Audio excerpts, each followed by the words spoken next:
side convincingly defeated the current world champions from Spain. Brazil will again play host and will be desperate to repeat their success.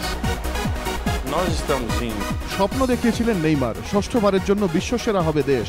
কিন্তু কলম্বিয়ার ম্যাচে গুরুতর চোট পেয়ে বিশ্বকাপ থেকে ছিটকে গিয়েছেন তিনি। তবে দমতে নারাজ হলুদ সবুজরা।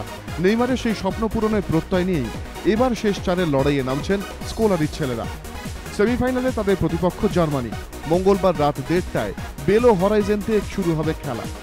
শেষ 5টি ম্যাচের মধ্যে 2টি দলই জিতেছে 4টি করে ম্যাচ, 1টি করে ড্র। এর আগে 21 বার মুখোমুখি হয়েছে দুই দল। এর মধ্যে 12 বার জিতেছে ব্রাজিল, 4 বার জার্মানি, 5টি ড্র। গোল হয়েছে 63টি। এর মধ্যে 39টি ব্রাজিলের আর জার্মানির ঝুলিতে 24টি গোল। কিন্তু এবার পরিস্থিতিটা আগের থেকে অনেকটাই আলাদা। এই প্রথম কোনো ম্যাচে নেইমারকে ছাড়া মাঠে নামতে হচ্ছে স্কোলারির ছেলেদের।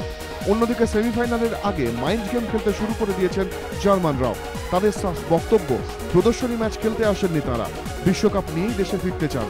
সব মিলিয়ে সেমিফাইনালের লড়াইটা যে হাড্ডাহাড্ডি হতে চলেছে তা বলার অপেক্ষা রাখে না।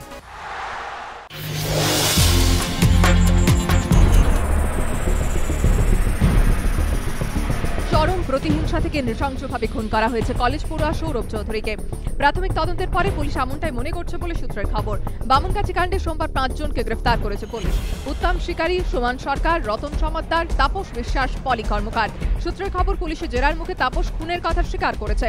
জেরায় পুলিশ জানতে পেরেছে শুক্রবার রাতে সৌরভকে তার বাড়ি কাছ থেকে চামচের কারখানার সামনে নিয়ে গিয়ে শ্যামলের নেতৃত্বে বেধড়ক মারধর করা হয়। তারপর তাকে নিয়ে যাওয়া হয় রেল লাইনের ধারে। সেখানে গেঞ্জের ফাঁস দিয়ে সৌরভকে শ্বাসরোধ করে খুন করা হয়। কিন্তু তাতেও মন ভরেনি শ্যামল ও তার দল বলেন। নৃশংসতা দেখাতে তারা লাইনের ধারে পড়ে থাকা পাথর দিয়ে সৌরভের দেহ থেতলে দেয়। সে সময় শিয়ালদা থেকে বনগাঁ দিকে একটি ট্রেন যাচ্ছিল। তখন সৌরভের থেতলানো দেহ রেল লাইনে ফেলে দেয় শ্যামলের দলবল। 9 টুকরো হয়ে যায় দেহটি। তদন্তকারীদের একাংশের অনুমান, পুলিশকে বিভ্রান্ত করতেই সৌরভের থেতলানো দেহ ট্রেনের সামনে ফেলে দিয়েছিল শ্যামলরা। কিন্তু কেন সৌরভকে খুন করলো শ্যামল ও তার দলবল? সূত্রের খবর, পুলিশ জেরায় জানতে পেরেছে এর পেছনে রয়েছে 15 জুনের একটি বচসার ঘটনা। বামনগাছির কুলবেরিয়ার বাসিন্দাদের অভিযোগ, শ্যামল ও তার সাঙ্গপাঙ্গরা প্রায় রাস্তার বাল্ব ভেঙে ফেলত, যাতে তাদের মদ্যপান থেকে শুরু করে নানা অপরাধমূলক কাজ করতে সুবিধা হয়। 15 জুনও এমনটা তারা করেছিল। সেদিন রুখে দাঁড়ান এলাকাবাসী, বচসা তুঙ্গে ওঠে। শ্যামল ও তার সঙ্গী অনুপ তালুকদারকে মারধর করে এলাকা ছাড়া করেন পাড়ার লোকেরা। 15 জুনের সেই ঘটনার সময় শ্যামলের বিরুদ্ধে সৌরভ প্রতিবাদে সরব হয়েছিল। তখন থেকে সৌরভের উপর শ্যামলের আক্রোশ, সুযোগ খুঁজছিল প্রতিশোধের। শিক্ষামন্ত্রী যখন পরীক্ষার্থী, সোমবার এমনই মুহূর্তের সাক্ষী রইল উত্তরবঙ্গ বিশ্ববিদ্যালয়। 2009 সালে বিরোধী দলনেতা থাকাকালীন অর্থনীতি নিয়ে গবেষণার জন্য উত্তরবঙ্গ বিশ্ববিদ্যালয়ে আবেদন জানিয়েছিলেন পার্থ চট্টোপাধ্যায়। এরপর গঙ্গা দিয়ে অনেক জল গড়িয়েছে। আজ তিনি রাজ্যের শিক্ষামন্ত্রী, তবে ছাড়েননি গবেষণা। জমা দিয়েছেন গবেষণাপত্র। সোমবার দিলেন মৌখিক পরীক্ষা। এদিন দুপুর 2:30 নাগাদ বিশ্ববিদ্যালয়ে পৌঁছন পার্থ চট্টোপাধ্যায়। পরীক্ষার পর হাসি মুখে বেরোলেন অর্থনীতি বিভাগ থেকে। শিক্ষামন্ত্রীর পরীক্ষা নেওয়া কি পরীক্ষার্থীদের কাছে চাপ নয়? কি বলছেন পরীক্ষার্থী নিজে?